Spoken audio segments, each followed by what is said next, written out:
Bareilly Congress MP Praveen Singh Aron, he submitted Anna Hazare's Jan Lokpal bill to the standing committee for consideration. Now, live pictures also coming in from the capital, but let's also tell you that it could be a huge embarrassment for the Congress, as a Congress MP has now submitted Anna's version of the bill for consideration. Let's listen in.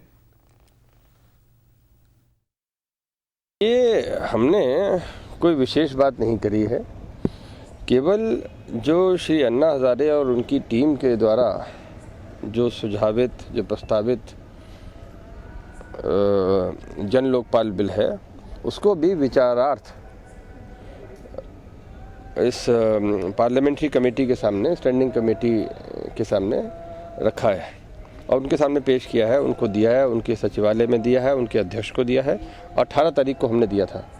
ये आज अखबार वालों को और या आज media को पता चला है, मुझे लगता है जैसे भी पता चला हो, लेकिन ये तो 18 तारीख को हो चुका है और उसका प्रक्रिया, उस पर विचार करे जाने की शुरू हो चुकी है। ऐसे सेंसिटिव नेचर के बिल, ऐसे कानून और ऐसे अधिकार बिना आम सहमति के, बिना पूरी राष्ट्रव्यापी चर्चा के, बिना लोकसभा में और लोकसभा की जो सक्षम कमेटीज़ हैं उनमें प्लेटफॉर्म पे डिस्कस किए बिना किया ही नहीं जाना चाहिए। मैं इस राय का हूँ और इस पे भी विस्तृत चर्चा होनी चाहिए, सभी पक्षों का इन्वॉल्वमेंट होना चाहिए और जो भी अच्छे प्रभावी एक लोकपाल बिल के लिए जो प्रस्ताव सामने आ सकें वो सारे कमेटी के सामने आना चाहिए।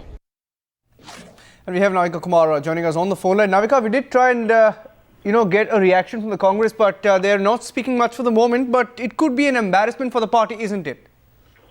That's right, Niranjan. Clearly, the bill that has been presented by Congress MP Praveen Aron is not according to the party line. The party has cleared a bill in the cabinet. It has introduced it in Parliament and referred it to the Parliamentary Standing Committee. The Jan Lokpal bill has been rejected by the Congress, several provisions of it not agreeable to the Congress party, and now an MP really breaks away from the Congress party line and takes the popular sentiment, the popular line of Anna Hazare, and that is something that could come as a huge embarrassment as far as the Congress is concerned.